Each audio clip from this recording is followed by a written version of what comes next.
பாட்டி கழுத்தில் இருந்த நகையை திருடி உல்லாசமாக இருந்த பேரன் உட்பட 3 பேர் அதிரடியாக கைது செய்யப்பட்டு சிறையில் அடைக்கப்பட்டனர். கோபி அருகே உள்ள பெருந்தலையூரை சேர்ந்த கல் உடைக்கும் தொழிலாளி ஈஸ்வரனின் மனைவி அலமேலு 60 வயதான அலமேலு கடந்த 1ஆம் தேதி வீட்டில் தூங்கிக் கொண்டிருந்தார்.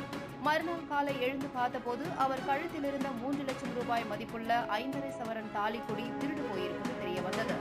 இதுகுறித்து அலமேலு கவுந்தப்பாடி காவல் நிலையத்தில் புகார் அளித்தார்.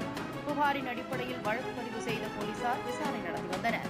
இந்நிலையில் கவுந்தப்பாடி சப் இன்ஸ்பெக்டர் கந்தசாமி மற்றும் போலீசார் சிறுவலூர் சாலையில் வாகன சோதனையில் ஈடுபட்டிருந்தனர். அப்போது அந்த வழியாக பைக்கில் வந்த வாலிபரிடம் போலீசார் நடத்திய விசாரணையில் அலமேலுவின் கழுத்தில் இருந்த தாலிக்கொடியை நண்பர்கள் உதவியுடன் திருடியது தெரியவந்தது. அதைத் தொடர்ந்து பிடிபட்ட நபரிடம் நடத்திய விசாரணையில் அவர் திங்களூர் அருகே உள்ள சுப்பையன்பாளையத்தைச் சேர்ந்த ஜெகதீஸ்வரன் மகன் பவின்ராஜ் என்பது தெரியவந்தது.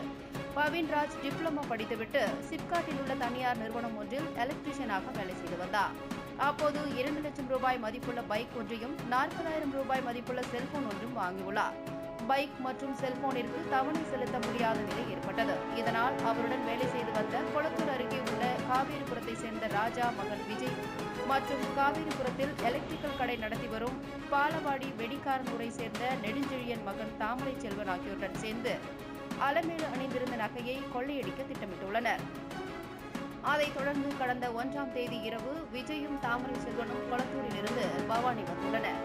பவானியில் பைக்குடன் காத்திருந்த பவின்ராஜ் இருவரையும் அழைத்துக் கொண்டு அலமேலு வீட்டுக்கு சென்றுள்ளார். தாமரை செல்வன் வெளியே காவலுக்கு நிற்க வைத்துவிட்டு வீட்டுக்குள் புகுந்த பவின்ராஜும் விஜயும் அசந்து தூங்கிக் கொண்டிருந்த அலமேலுவின் கழுத்தில் இருந்த தாலிக்கொடியை துண்டித்து எடுத்துக்கொண்டு நைஸாக தப்பியுள்ளனர்.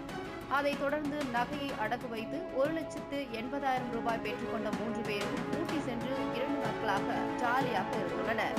அதைத் தொடர்ந்து பவின்ராஜ் அளித்த தகவலின் அடிப்படையில் கொளத்தூர் சென்ற போலீசார் வீட்டிலிருந்த விஜய் மற்றும் தாமரை செல்வன் ஆகியோரை கைது செய்தனர்.